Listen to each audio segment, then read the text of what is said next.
Saya senang sekali hari ini bersama dengan beberapa pengurus inti Partai Demokrat bisa menyambung silaturahim. Dan saya sangat mengucapkan terima kasih atas penerimaan yang begitu hangat ini. Boleh di-share Mas Ahaye seputar hal-hal yang terkait dengan komitmen dari Partai Demokrat yang terkait dengan Indonesia tanpa politik identitas. Karena kita tahu kan dalam politik cair sekali, nggak ada hal yang benar atau salah, yang ada adalah menang atau kalah. Jadi dalam hal komitmen untuk Indonesia tanpa politik identitas, apa yang jadi visi Mas Ahaye dan apa yang sudah dikomit dalam bentuk regulasi atau deklarasi atau komitmen yang harus ditanamkan kepada para kader, boleh di-share kepada kami Mas Ahaye. Kurang lebih seperti itu. Terima kasih. Makasih Mas Arief. Jadi saya selalu ingin turut berkontribusi dalam pemikiran dan juga tentu action untuk mencegah terjadinya kembali eksploitasi politik identitas. Saya sering mengatakan di berbagai forum, Pak Don, termasuk kemarin saya bicara di MPR RI, ada senior kami di Demokrat menunjukkan buku, tetapi dalam satu bagian saya menyampaikan, memang politik identitas itu bukan sesuatu yang baru. Sejak ada manusia pertama sampai dengan sekarang, tidak akan bergeser sentimen identitas yang kuat dalam kelompok, dalam masyarakat sosial. Itulah alaminya manusia. Jadi kalau disentuh, pasti akan ada getaran tersendiri yang tidak atau melampaui rasio kita. Jadi sudah menggunakan emosi, menggunakan hati, bukan hanya pikiran. Oleh karena itu, sensitif dan berbahaya jika dieksploitasi. Padahal Indonesia ini sangat beragam identitasnya, sehingga ketika ada politisi, ada partai politik yang justru mengeksploitasi perbedaan antara identitas, menurut saya bermain-main api, berbahaya. Dan kerasa residunya seperti yang Mas Arief sampaikan, sampai dengan sekarang banyak yang masih nggak ngomong satu sama lain, gara-gara beda pilihan capres ketika itu kemudian ditarik perbedaan identitas. Nah ini tidak menguntungkan sama sekali.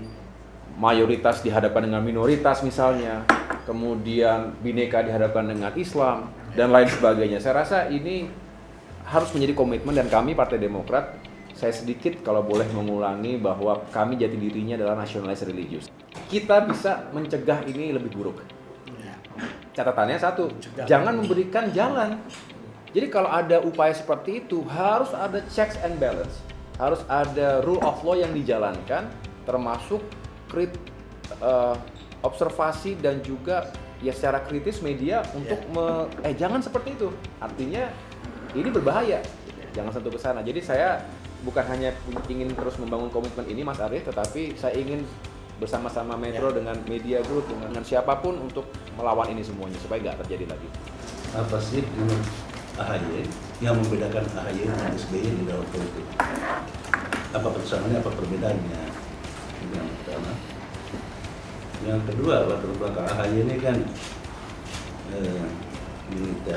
militer itu kenal yang komando.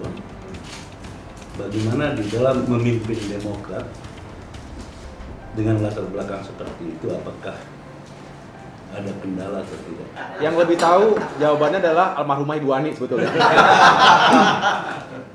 Karena beliau yang paling tahu suaminya dan paling tahu anak-anaknya begitu. Dalam arti subjektif saya mungkin menjawabnya karena teman-teman yang lain bisa mungkin membandingkan, tetapi yang jelas DNA kami sama, dan saya bangga punya orang tua, punya ayah Pak SBY dengan segala kelebihan dan kekurangannya.